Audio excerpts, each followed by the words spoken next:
Hello Kay, a short video to show what I've managed to do so far and hopefully keep us within regulation. What we got here, this is the large bay window that you'll see on the drawings. It's full height because I built it because we're not actually as high as the DPC level that we agreed, so I just built this up to full height. The rest of the walling comes slightly above it, only a couple of courses above it, not finished yet, but I'll demonstrate what I've done thus far so you can see what we have done, and hopefully everything is in order. So obviously we've come off the wall here in the traditional manner, using the wall anchors. I put some stronger anchors in as well for the block work. On the outside we've got 200mm block work, mass filled. All of the external skin block work is mass filled, which is all of that lot over there. I will point that out in a bit. We've got 100, if I can get a focus on that, 100mm mass fill, full fill insulation, which is continuous, so it comes all the way around this bay window and all the way around there. I've not filled this cavity yet because I tend to fill cavities when I've got enough to where I can get a full bale in, because they're quite compressed in the bale and they go in the cavities easy, and then they grow. We're using the Drytherm 32, which I believe is the best you can buy, and that will be used throughout. So the insulation here doesn't reach the floor. It goes past the DPC, which is the normal 3 bricks off the floor, but it goes to about here, just so we keep it nice and dry. And this floor level has actually got to come up about 170mm, so we should have a good crossover of insulation from the floor insulation to the wall insulation. Now I've not tanked this wall, as you can see, because it's impossible to tank a curve without getting masses of fault in the polythene everywhere, because this is heavy gauge stuff. This is really heavy, and also because there's a gas fire to go in. That's its flue, and that's the hole it's got to go through. So the other side of the wall here, none of this is going to be backfilled. We will put a decked area over it, as we had before, exactly as we had before, and this is actually the sill, the old bay window sill, which will be reused. That sits on the top of here, and remarkably it fits. She'll have a supporting wall run from here and across here to this old wall here, and we will mass fill that side, just fill it, and then probably put slabs on the top or whatever, but this side will be left open to make sure that this stays nice and dry. Obviously our insulation here comes along, and again it's continuous, so it comes along the wall here. If I just push that back, and then off it trundles down that line there. I haven't put any insulation in this cavity yet, because I may have a slight problem, which I'll come back to in a moment, and those are my slip bricks for my block and beam floor. Now here I've put a DPC right down to floor level, and I've done this so that my insulation can go all the way down to the bottom. This floor that I'm stood on isn't going to come up much. It'll come up by the value of the insulation and a screed, and that is it. So I wanted the insulation in the wall to be as low as physically possible. So although our actual DPC is a block up, which is where you'd normally put it, I decided to put this one in as well, so we can put insulation right to the floor without any fear of rising damp through the footings, getting it wet. Although I understand this insulation is actually waterproof, In the spec it clearly states that it cannot wick water, but you know, you can't be too careful. We've all seen soggy cavities, so we'll be as careful as we can. So the traditional DPC end runs all along this level, all along this wall as well. So we've got the lower one as well, just to give us protection for our insulation, and then one at a more suitable height, and that runs all the way along there to about here, where we have a height change, because this floor here comes up to about here when we're all done, but this floor over here is coming up to about here, and we've had to do that because we've got to get from the floor level down there, which is actually the finished floor height of the property, and we've got to get up there, which is a fair height. So that's why this side has a higher floor. This block wall runs along here, the same as I mentioned earlier, about 200mm solid block wall mass filled. So is that one on the back wall, exactly the same, and all of this lot, which unfortunately is under the polythene now, all this is the same. All this is solid blockwork, mass filled. All of it, not going anywhere. Obviously I've tanked up all along this line, all along there, and if I can get up here, all the way down the back of here. There's a lump of wood in the way, sorry about that. And we've come over to the existing DPM and we've taped it up, and hopefully that'll keep us nice and watertight. So this wall over here, which again has got the DPC at this level, there will be another one here because our beams, our block and beam floor beams sit at this level. They'll have their own DPC, and that will span from there over to this block here.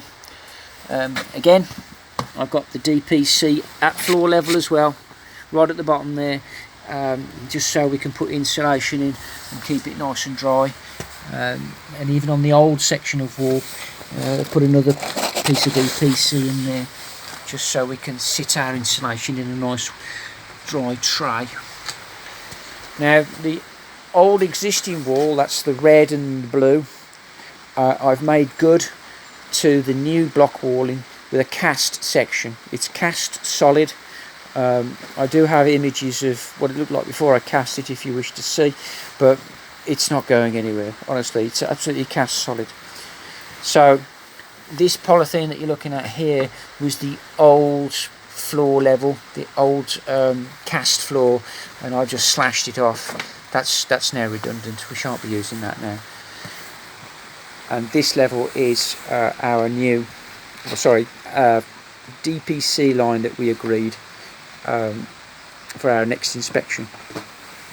Now I've collapsed this inner leaf, the old inner leaf that was here, which is now here, because originally this was only a 50mm cavity wall, and I want to upgrade this whole wall, all of it, all the way along here, and the other side of that wall. That wall will go.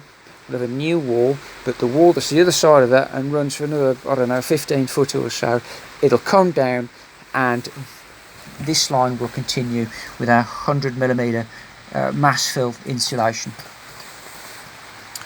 So this section will go. Everything above the DPC will be scrapped off. It will go and be replaced with blockwork. And as you may have noticed, this existing wall here is somewhat devoid of any wall ties, probably because the floor level was so high. So I've got some of these Go Faster wall ties for 7500mm cavity. You just screw them in, so they go. So I'll be using those where necessary. Obviously Other sections of the wall are have used the traditional ties. Now the problem I've got over here, or at least I think it may be a problem, I'm not sure.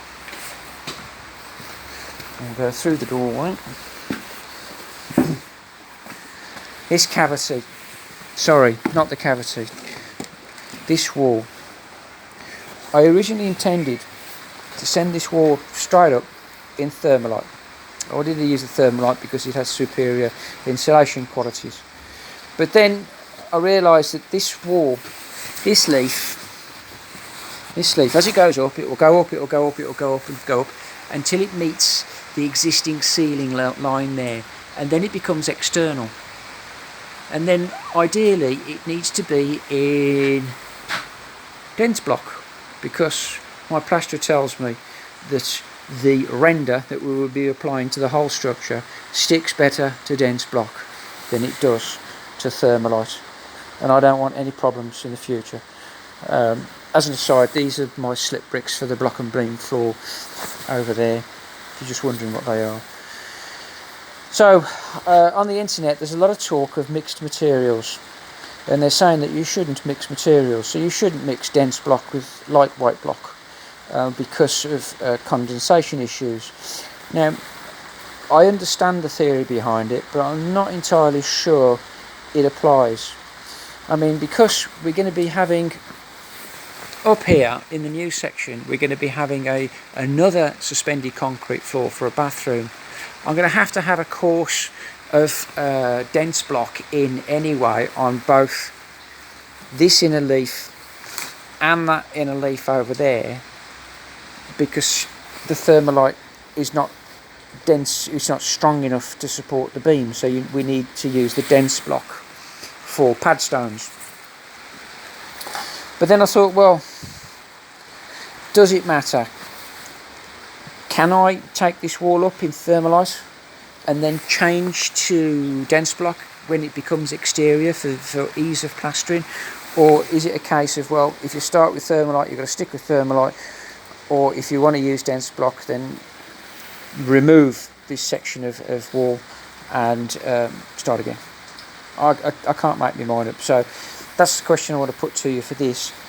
Can I keep that as it is and then change to dense block at height, or is it a case of, no, strip that out and do it all in dense block from there right up to the eaves, encompassing the exterior and the interior? The rest of it should look good too. Oh, I also found that this was a bit of a no-no as well, putting in bricks in lightweight walls. Again, a condensation issue. I understand the theory, I really just can't see it. Is it a no-no? Have I got to just, if I have to make up gaps like that, have I got to cut Thermalite blocks to suit rather than the old-fashioned way of just chuck a brick in? I think that's pretty much it. I've said that this has got to come up another couple of courses, yes, and all my blue brick is outside there, getting very wet. We have managed to stay quite dry, so I'll just pan the camera around the lot. If we start here, just so in case there's anything you need to see. As I said, this wall is getting scrapped off. I'll leave it to as long as possible because there's a working kitchen the other side of it, and all that will go.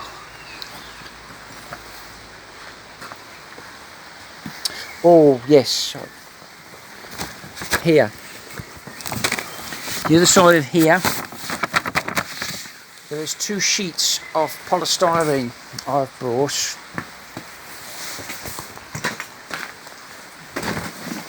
Here it is. I thought about popping this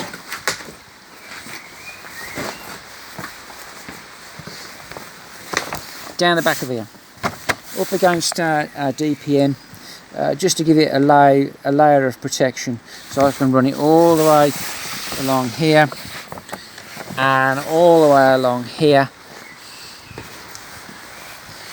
all the way along here until we meet the small wall that I spoke about there, and that'll keep the earth away from the red brick, and we'll just fill the rest of it, which is hopefully where this lot is going to be destined. So I need to provide some protection to make sure that we don't get any sharps come across and pierce our DPM. So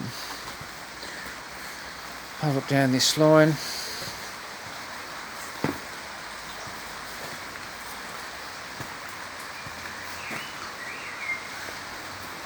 I don't tend to put the insulation in until I can put a full bale in, because whilst it's baled up it's quite tight and compressed, and it drops in the cavities easy, and then it grows. But if I only use part of bale, then the rest of it grows anyway, and then it's just a pain in the backside. So that's why you see some cavities, like particularly in the bay window here, I haven't finished putting all of the insulation in. That's purely because I'll wait until I can use a whole bale, and then I'll just feed it in. I do have another question about the roof here, but I'll put that in another video. And this is our way in and out, up the ramp. Everything comes down here. Thank you very much.